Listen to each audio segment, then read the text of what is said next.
Aujourd'hui, on va parler d'une évasion tout bonnement lunaire, même si en France toutes les évasions sont lunaires. Ça a eu lieu il y a maintenant un an. On est à Saint-Mihiel dans le 55. Jawad, détenu multicondamné connu pour une tentative d'évasion violente, se voit offrir une permission de sortie de prison pour régulariser ses papiers. Donc le mec n'a rien à faire en France, c'est un tolard, et on va le laisser sortir pour faire ses papiers. Le mec en profite pour s'évader. Il a préféré s'évader qu'avoir ses papiers, quoi. Ou alors il a fait ses papiers et après il s'est évadé derrière. Alors que le mec est déjà connu pour des tentatives d'évasion en plus. Évidemment. Évidemment. Le juge qui a permis cela ne sera jamais inquiété. Et l'information sort près de 2 ans plus tard. Franchement, qui aurait pu prédire un tel acte? La justice n'est pas nulle, elle est pourrie et complice. Ne pourrait-on pas parler de complicité à un tel niveau de laxisme? Est-il possible de porter plainte contre ceux qui ont permis cela? Cette république est juste merdique. Aucun peuple ne peut accepter un tel laxisme avec un tel niveau d'impôt. La seule chose à régulariser chez ce mec, c'est les hormones, à coups de bottes dans les cacahuètes, comme dans leur pays d'origine.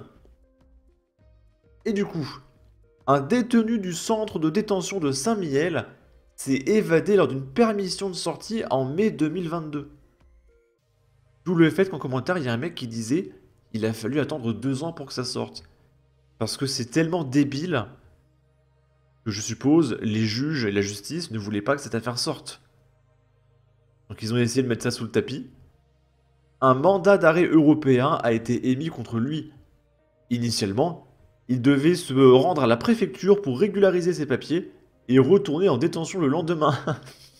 On lui fait confiance, d'accord? On lui fait confiance. Hein. Cependant, il n'a jamais réintégré l'établissement. Un historique judiciaire chargé. Jawad Bouhid n'est pas inconnu des services de police. Avec un casier judiciaire comprenant 13 mentions, il a été condamné pour divers délits, dont des atteintes aux biens comme le recel et le vol aggravé. Notamment en 2007, il avait déjà été condamné pour tentative d'évasion avec violence. Et il y a un juge qui s'est dit, tiens, on va le régulariser. C'est un Français, hein, il mérite d'être Français, d'accord? Et on va le laisser partir tout seul faire ses papiers. Et Inch'Allah, il rentre en prison. Tout seul, évidemment. Évidemment, évidemment. Là, c'est une vidéo d'un mec qui nous dit quand la juge t'envoie en maison de repos à la place de la maison d'arrêt Smiley Rire. Et le mec nous nargue. Et on peut voir qu'il a pas mal de choses. Hein. Encore une fois, on a affaire à un détenu qui se nourrit exclusivement de canettes de coca. Je coupe le son à musique de rap. Le mec, il a 300 Twix, 250 Kinder Bueno, des Haribo, des chips. On va y revenir après. Le mec a des sneakers, mais on va y revenir maintenant. En fait, il y a une note de la communauté qui explique, oui, le détenu, il a gagné son argent, etc. Et là, il y a un gauchiste qui dit, il a tout acheté, c'est quoi le problème? Vous pensez que les placards de Claude Guéant étaient vides quand il était en détention? Et il y a Cory Legan, qui est un militant écologiste EELV ancien tolard, qui nous dit, tout s'achète en prison, tout. Rien n'est gratuit. 20% des détenus vivent avec moins de 50 € par mois en prison. Alors, on va répondre à ces demeurés. Déjà, j'ai demandé à Grok, par qui sont payés les détenus en prison française? En France, les détenus qui travaillent en prison sont rémunérés par différents acteurs selon le type de travail. Travail pour l'administration pénitentiaire. Les détenus employés dans des activités comme le nettoyage, la cuisine ou d'autres services généraux sont payés par l'administration pénitentiaire elle-même, via le budget de l'État. Donc ils sont payés par nos impôts. Les chips, les canettes de coca, c'est nos impôts, ok? Le salaire est généralement faible, basé sur un taux horaire minimum fixé par la loi. Par exemple, environ 45% du SMIC horaire pour les travaux les moins qualifiés, soit environ 5 à 6 € de l'heure en 2025.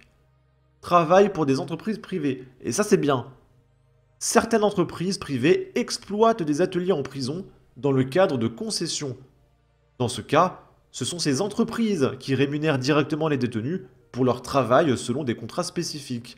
Les salaires doivent respecter un minimum légal, mais ils restent souvent inférieurs à ceux du marché extérieur. Et ça devrait être la norme. C'est exploiter des taulards pour qu'ils rapportent du pognon. Ça, je suis d'accord. Malheureusement, c'est pas la majorité des cas.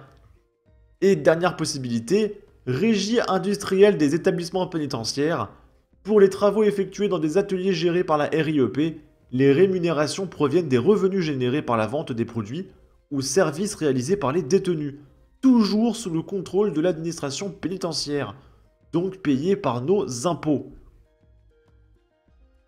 Alors, si ce pognon est payé avec nos impôts, et que le mec, ce qui se paye, c'est des canettes d'Oasis, des canettes de Coca, des sneakers, des Twix avec des chips, peut-être que c'est de la merde. Et ce détenu-là serait en meilleure santé s'il n'avait pas de cuisine, s'il ne pouvait rien acheter, qu'il gardait son argent pour lui et qu'il y avait une cantine. Et il mangerait des légumes, avec de l'eau, et des protéines, plutôt que d'avoir un régime à base de chips et de coca. Donc Courry le Gant, c'est limite pour le bien des détenus. On ne devrait pas les payer. Voilà, parce qu'ils savent pas gérer un budget, comme les gauchistes que vous êtes. Qui se plaignent de pas savoir gérer leur argent, et qui s'achètent des sandwichs Sodebo à 8 € pour se nourrir. Parce que tu comprends, ils ont pas le temps de se faire un sandwich jambon beurre eux-mêmes.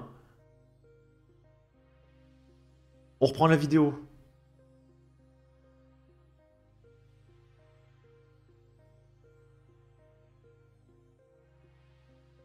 Ah, je suis en colère, hein. Pépito, Haribo, des bonbons...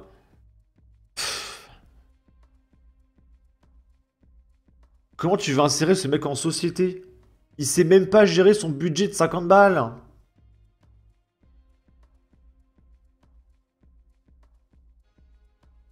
Eh, mais moi, si j'étais en prison, honnêtement, si j'avais un petit budget, et je m'achèterais des livres, en fait. Je m'achèterais des mangas que je lirais. Comme ça m'occupe. Et je prendrais pas des canettes. Je ferais quelque chose de mon argent, en fait.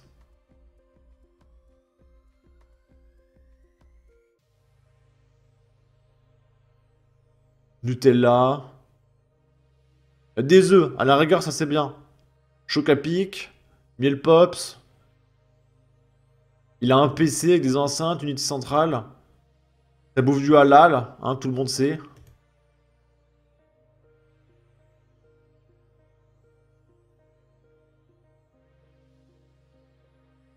Bref. Continuons. Là, c'est un mec qui se filmait sur TikTok et il s'est fait choper par l'administration pénitentiaire parce qu'il n'a pas le droit de se filmer sur TikTok en fait à la base.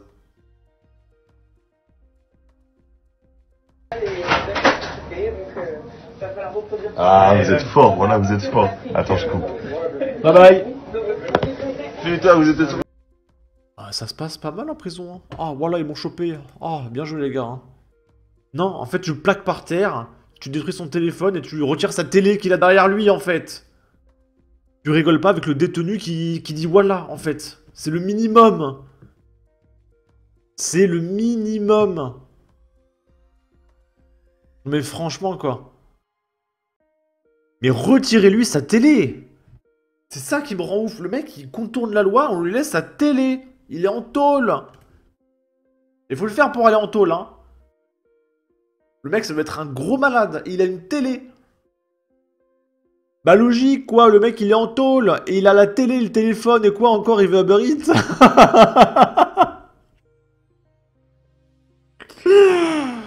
C'est pas des lol qui disait insolite. Les surveillants pénitentiaires sont entrés dans une cellule en pleine nuit pour confisquer le téléphone d'un détenu pendant qu'il était en live sur TikTok. Ils sont mieux lotis en prison que les Français dans certains appartements. Il a vraiment pas l'air inquiet en tout cas. Demain, il aura déjà un autre téléphone. Sur ce, n'hésitez pas à donner votre avis, votre opinion, à partager, liker, commenter. Ça aidera au référencement de la vidéo sur YouTube. Abonnez-vous, suivez-moi sur Twitter. Prenez soin de vous. Salut!